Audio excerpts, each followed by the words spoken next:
तर मुंबईतील मनसेच्या 53 उमेदवारांनी राज ठाकरेंची भेट घेतली आहे। तुम्हाला ऑफर येतील, पैशाच्या आमिषाला बळी पडू नका। मला ही ऑफर आल्या पण सर्वांना पळून लावल्याचं राज ठाकरेंनी म्हटलंय। पाहूयात। शिवतीर्थवर मनसेच्या मुंबईतील 53 उमेदवारांनी राज ठाकरेंची भेट घेतली।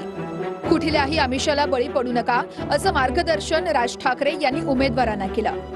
तर पैसे दिले तरी बळी जाऊ नका, मुंबई वाचवायची आहे असंही राज ठाकरे म्हणाले।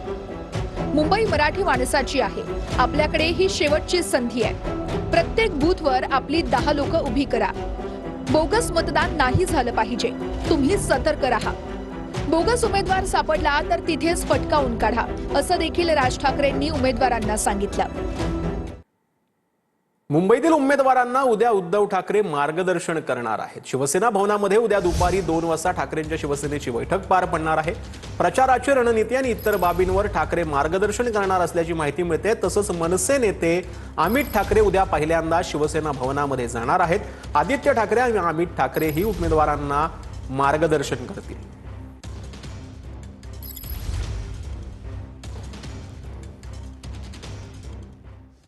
कल्याण डोंबिवली महापालिकेच्या निकालाआधीच महायुतीचे 9 उमेदवार बिनविरोध विजयी झाले आहेत। भाजपचे 5 तर शिंदेच्या शिवसेनेचे 4 उमेदवार बिनविरोध विजयी झालेले आहेत। अर्ज मागे घेण्याआधीच कल्याण डोंबिवली महापालिकेत महायुती फ्रंट फुटवर आलेली आहे।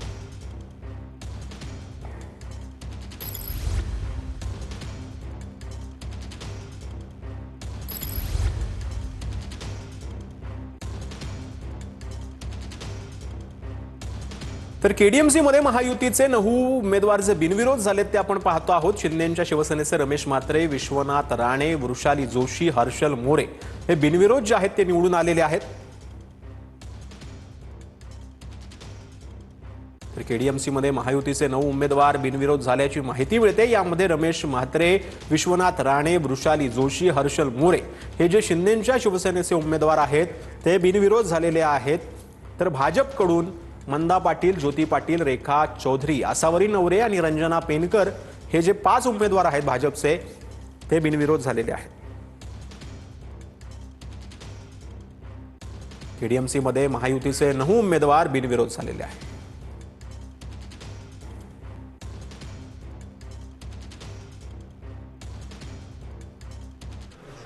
शिंदे साहेबांच्या कामकाजामुळे जे काही उमेदवार होते माझ्या विरोधात त्यांनी माघार घेतलेली आहे।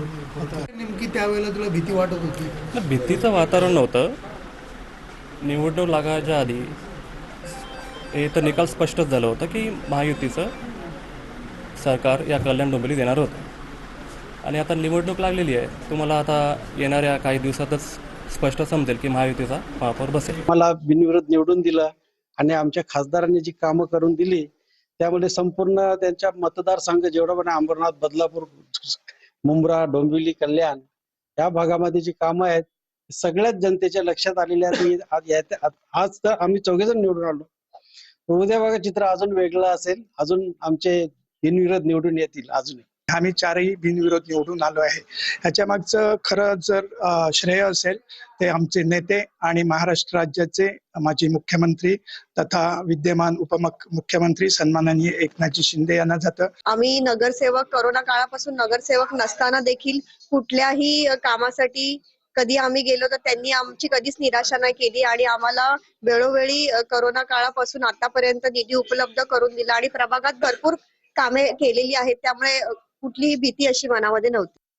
डोंबिवली महानगरपालिकेच्या निवडणुकीमध्ये 5 नगरसेवक भाजपचे बिनविरोध तर शिवसेनेचे 4 नगरसेवक बिनविरोध निवडून आलेले आहेत। मी सध्या उभा आहे डोंबिवलीच्या शहर शाखा परिसरामध्ये आणि आपण पाहू शकता या ठिकाणी सगळेच उमेदवार असतील किंवा कार्यकर्ते असतील यांच्यात मोठा जल्लोष या ठिकाणी पाहायला मिळत आहेत। आपण पाहू शकता मोठा जल्लोष या ठिकाणी आहेत। विशेष म्हणजे हे 4 उमेदवार निवडून आले त्यामध्ये एक कल्याण ग्रामीणचे आमदार राजेश मोरे यांचा मुलगा हर्षद मोरे देखील आहे। नेमकं ही निवडणुकीमध्ये आपण पाहिलं तर कालपर्यंत 4-5 जे भाजपचे नगरसेवक होते ते निवडून आले होते आणि यावेळेला त्यांचे 5 आल्यानंतर शिवसेनेचे देखील 4 नगरसेवक या ठिकाणी बिनविरोध निवडून आले आहेत। नेमकं या सगळ्या गोष्टीवरती काय नेमकी पहिली प्रतिक्रिया आहे हे जाणून घेण्यासाठी आपल्यासोबत कल्याण ग्रामीणचे आमदार राजेश मोरे जे राजेशजी, कालपर्यंत आपण पाहिलं की भाजपचे काही नगरसेवक आले होते, आता शिवसेनेचे आलेत आणि हा